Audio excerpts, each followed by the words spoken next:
Europe 1, bonjour. Raphaël Duchemin. À 6h20 sur Europe 1, les 3/4 du pays ont déclenché le plan grand froid et ce mardi sera donc encore une journée glaciale. Le thermomètre affiche des températures très froides, négatives, mais il faut enlever plusieurs degrés encore à ce que l'on voit pour avoir la température ressentie. Bonjour Robert Vautard. Bonjour. Merci d'être avec nous sur Europe 1. Vous êtes directeur de recherche au CNRS, climatologue, spécialiste aussi des événements extrêmes.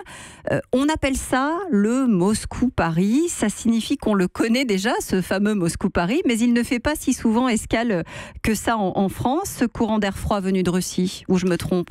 Alors effectivement, c'est ce qu'on appelle une vague de froid qui est caractérisée par une inversion des vents. D'ordinaire, les vents soufflent d'ouest vers l'est et cette fois-ci, pendant ces jours-ci, on a effectivement des vents qui viennent de l'Europe continentale et de la Russie et qui nous ramènent des masses d'air extrêmement froides pour quelques jours. On a, nous, l'impression de vivre une situation exceptionnelle. Pour vous, climatologue qui observez les cartes depuis des années, ça n'est pas le cas ?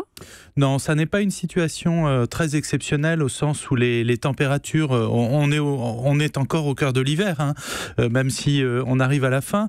Des températures négatives comme ça se produisent quand même régulièrement, pas tous les ans, mais une fois toutes les quelques années. Donc c'est pas une situation absolument exceptionnelle. Ça veut dire qu'on perd la mémoire des événements ? Oui, alors en fait, ce qui se passe, c'est qu'on observe que ces situations de grand froid, en fait, deviennent plus rares au fil du temps.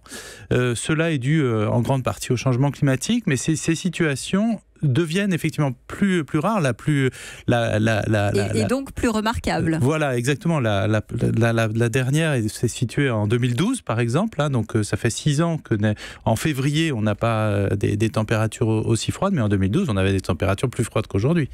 Et en 1963, alors c'est vrai que ça n'est pas hier, mais certains devraient s'en souvenir tout de même, il y a eu 3 mois de froid, de grand froid comme ça ? Oui, alors pas en continu, mais on a eu un hiver exceptionnellement froid. C'est un des hivers les plus froids du XXe siècle, ou en tout cas de la fin du XXe siècle, puisqu'on a plus difficilement des mesures au début.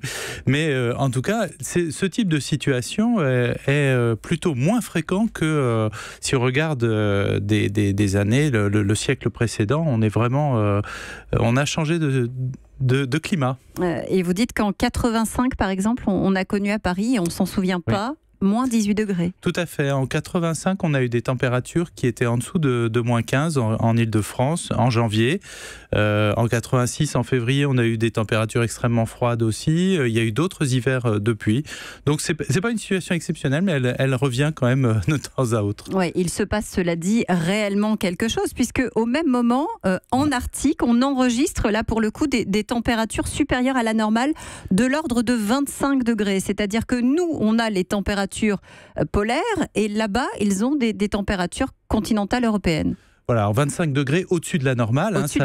Ça fait de 0 à 5 degrés en réalité. On est censé avoir du moins 30 en ce moment au pôle Nord. On a jusqu'à 6 degrés. Voilà, il fait plus chaud au nord du Groenland qu'à Paris aujourd'hui.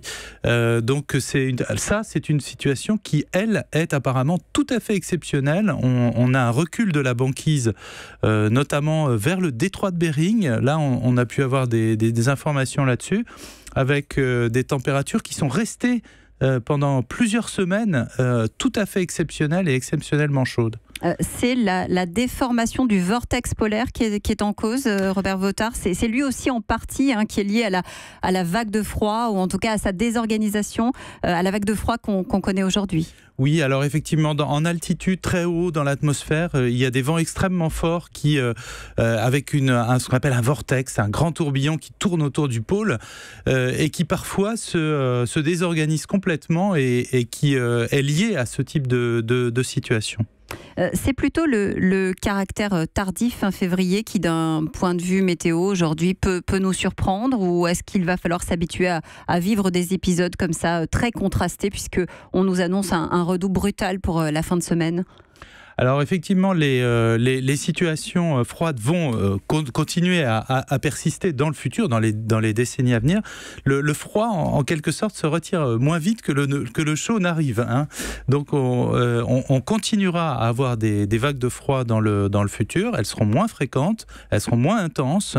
à cause du changement climatique. Mais par contre, c'est les vagues de chaleur qui vont être plus problématiques. Absolument. Dans les années qui viennent. L'augmentation de la fréquence des vagues de chaleur est très forte actuellement et on s'attend à une augmentation encore plus forte dans les années à venir. Un scientifique de Berkeley Earth dit, il surveille les températures, cet organisme, c'est l'hiver arctique, le soleil s'est couché en octobre, on ne le verra pas à nouveau avant mars, c'est la nuit perpétuelle et pourtant les températures sont au-dessus du point de congélation. Cette situation-là, je voudrais y revenir quelques instants parce que ça va aussi conduire à la disparition de certaines espèces, je pense aux manchots. Oui, absolument. C'est la situation probablement la plus problématique puisque la région arctique se réchauffe 2 fois plus vite que le reste du monde. Alors, il y a des espèces, on parle des ours, des manchots, etc. Mais il y a aussi toute la faune et la biologie marine qui est concernée puisque on a un changement très profond avec la fonte de la banquise. En général, en été, il en reste encore en hiver, mais là, on voit un hiver tout à fait exceptionnel sur l'étendue de la banquise cet hiver. Et donc, on est bien évidemment inquiet pour ce qu'on appelle les écosystèmes. Inquiet aussi pour les années qui viennent, je suppose.